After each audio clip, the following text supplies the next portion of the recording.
एक बार एक किसान भगवान से बहुत ही नाराज हो गया। किसान बहुत मेहनती था, बहुत मेहनत से वह खेतों में अनाज उगाता, उसकी देखभाल करता, पर अक्सर उसकी फसल खराब हो जाती।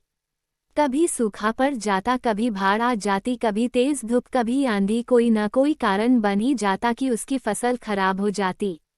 एक दिन वो किसान गुस्से में आसमान की ओर देखकर भगवान से कहा, हे ईश्वर, आपको लोग सर्वज्ञता मानते हैं कि आप सब जानते हैं, कहते हैं कि आपके इच्छा के बिना एक भी पत्ता नहीं हिलता, पर मुझे तो लगता है कि आप छोटी सी छोटी बात भी नहीं जानते। आपको तो ये भी नहीं पता कि खेती बाड़ी कैसे करते हैं। अगर आप जानते होते तो हर समय जो बाढ़, आंधी और तूफान आते हैं वो कभी नहीं आते। आप नहीं जानते कि कितना नुकसान उठाना पड़ता है हम किसानों को।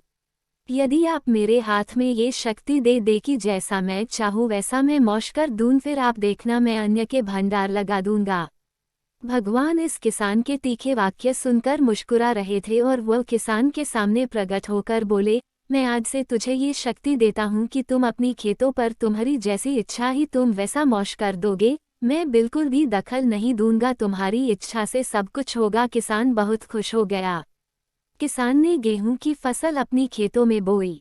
जब उसे लगा कि खेतों को धूप चाहिए तो खेतों को धूप मिले, जब पानी बरसना चाहिए तभी पानी बरसा, आंधी, तूफान, बाढ़ कुछ भी उसने अपने खेतों पर आने नहीं दिया। किसान के खेत में इस वर्ष ऐसी फसल हुई जैसी कभी नहीं हुई थी।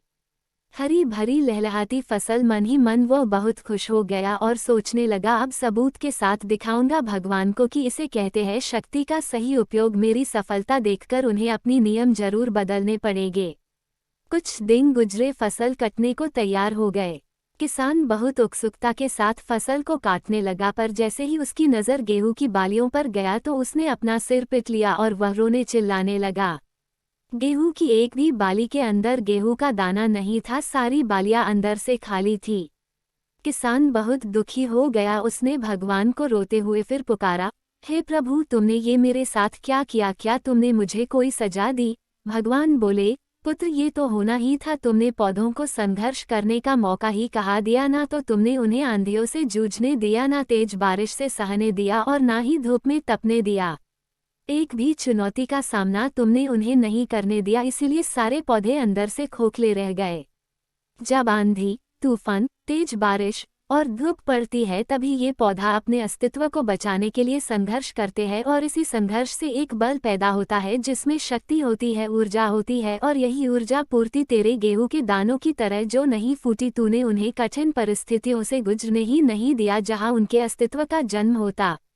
सारे बालियां इसीलिए खाली है, इसमें एक भी गेहूं का दाना इसलिए नहीं है क्योंकि तुमने अपने पौधों को संघर्ष कराया ही नहीं।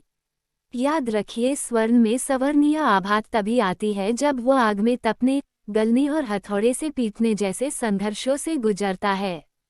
कोयले का टुकड़ा हीरा तभी बनता है जब वो उच्च दाब और उच्च ताप की मुश्किल परिस्थितियों से गुजरता है। इसी तरह यदि हमारी जिंदगी में कोई संघर्ष ही ना हो, कोई चुनौती ही ना हो, तो हम भी गेहूं की बालियों की तरह खोखले रह जाएंगे, कोई अस्तित्व नहीं होगा हमारा। Thank you for watching my video. Please like, share and subscribe.